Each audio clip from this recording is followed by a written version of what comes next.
उम्मीदवार बनाया है बड़हरिया विधानसभा से। भारतीय पंचायत पार्टी एक युवाओं की, नौजवानों की पार्टी है और सच्चे लोगों की, अच्छे लोगों की पार्टी है।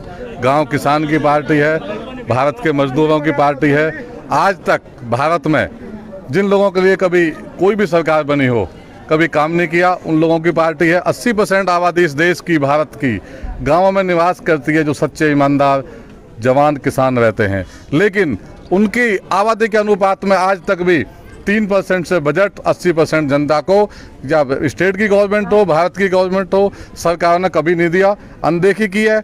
महात्मा गांधी जी ने कहा था ग्राम स्वराज आएगा चंपारण की भूमि से, बिहार की भूमि से, लेकिन आज तक भारत के प्रधानमंत्री जो गांव गोद लिए थे वो गांव भी डेवलप नहीं किए हैं। देश में कहां से आएगा? तो क्या विकास के मुद्दा पर ही आप पूरा बिहार प्रदेश में आप अपने उम्मीदवारों को उतार रहे हैं? बिल्कुल, विकास के मुद्दे पे। और हम एक भारतीय पंचायत पार्टी का संकल्प है बिहार बाढ़ मुक्त, रोजगार युक्त। ये बिहार के लिए अभी स्पेशल आप लोग क्या दे सकते हैं? क्योंकि बड़ी बड़ी दिग्गज पार्टियां यहाँ पे है, जैसे बीजेपी हो गई, आरजेडी हो गई, जेडीयू हो गई। इस बीच में आप अपनी पार्टी को कहाँ स्थापित कर पाएंगे? इसके लिए क्या आपने अपना हमारी पार्टी स्थापित है गांव के लोगों की, 80% किसान मजदूर की पार्टी है, ऑलरेडी स्थापित है। गांव के लोग अपने बुरे भले को समझ चुके हैं। देश के जो झूठे लोग हैं उनका गठबंधन है देश को लूटने के लिए। आज देश माइनस में जीडीपी है, पाकिस्तान से भी डाउन है। आज देश को लूट लिया गया है। इन गेन प्रोक्योरमेंट बहुत बड़ा षड्यंत्र देश के साथ है। आज पापी पेट का सवाल है। ये बहुत मैनिफेस्टो क्या है सर? पार्टी का मैनिफेस्टो है गांव गरीब किसान, जो 80% जनता है, उनका बजट 80% देश का गांव में आए। सर ये नहीं लगता है कि कहीं ना कहीं हमेशा जो है कि बिहार को खास करके इस गरीबी के नाम पे ठगा जाता है? हमेशा बिहार को कहा जाता है हम विकास करेंगे, लेकिन नहीं हो पाता है। आप ऐसा क्या दिखलाएंगे तो कि लोग आपके ऊपर विश्वास कर सके? 15-15 साल की ठेकेदारी अब नहीं तुम्हारी बारी, अब गांव की सरकार आ रही। अब तो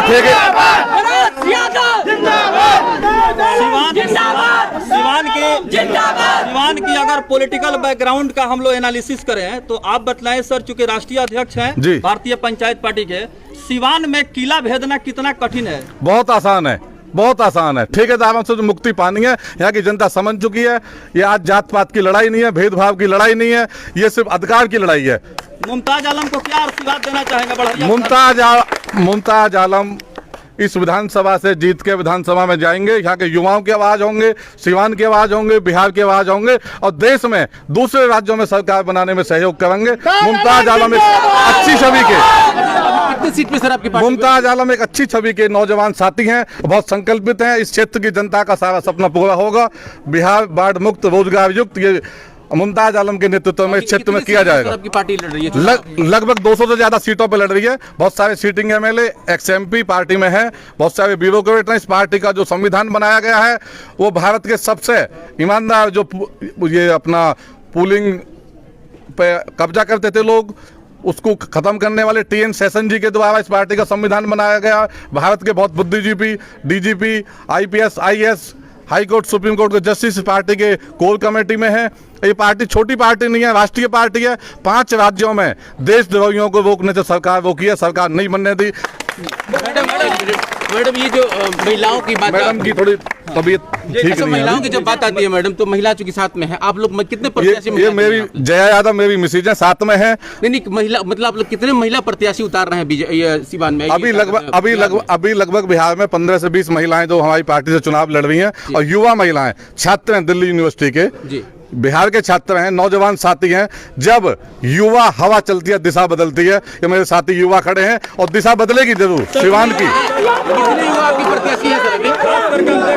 कि जो भारत में महिलाएं हैं, इनको नारी का जो है दर्जा दिया गया है, देवी का। और भारतीय जो समाज है, संस्कृति है, यहाँ का जो कल्चर और सिविलाइजेशन है, आपको क्या लगता है सर, राष्ट्रीय अध्यक्ष है आप, महिलाएं सुरक्षित नहीं है? हाथरस की घटना की बात हो या निर्भया कांड की मामला हो, शर्मसार हो रहा है समाज। क्या जो आज एनडीए की सरकार है वो महिलाओं को सम्मान नहीं, देश के किसी नागरिक को सम्मान नहीं करती है, ये आपके सामने है।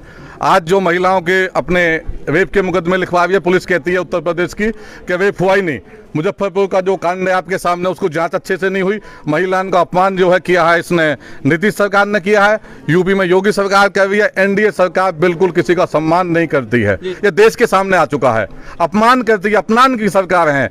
अब हमारी जो भारतीय पंचायत पार्टी है, सम्मान की सरकार, युवाओं की सरकार, किसान की सरकार, श्रमिकों की सरकार बनाएगी। खास सवाल आपसे ये है कि अगर आपकी पार्टी के लोग अगर 5, 10, 20 विधायक जीत के आते हैं, अगर समर्थन की जरूरत पड़ेगी तो आप किस पार्टी को समर्थन कर सकते हैं? हम किसी पार्टी को समर्थन नहीं करेंगे। हमारी इतनी मेजॉरिटी में सीटें आएंगी, ये लोग समर्थन जो देने वाले हैं हमारे पीछे खड़े होंगे, इनका लेंगे भी नहीं झूठे लोगों का। आपके ऊपर जो पार्टी दाव लगा रही है, आपका क्या मतलब ये रहेगा, खासकर किसी बड़हरिया विधानसभा के लिए? अभी तो लड़ने जा रहे हैं हम लोग, अभी है ना। जी, अभी नामांकन होने दीजिए, उसके बाद फिर हम तैयारी तो किए होंगे ना लड़ाई के लिए? जी वही लंगोटा कस लिया है तो क्योंकि बड़े बड़े पहलवान सामने आए हुए हैं। जी वही रोजगार देंगे हम लोग, है ना।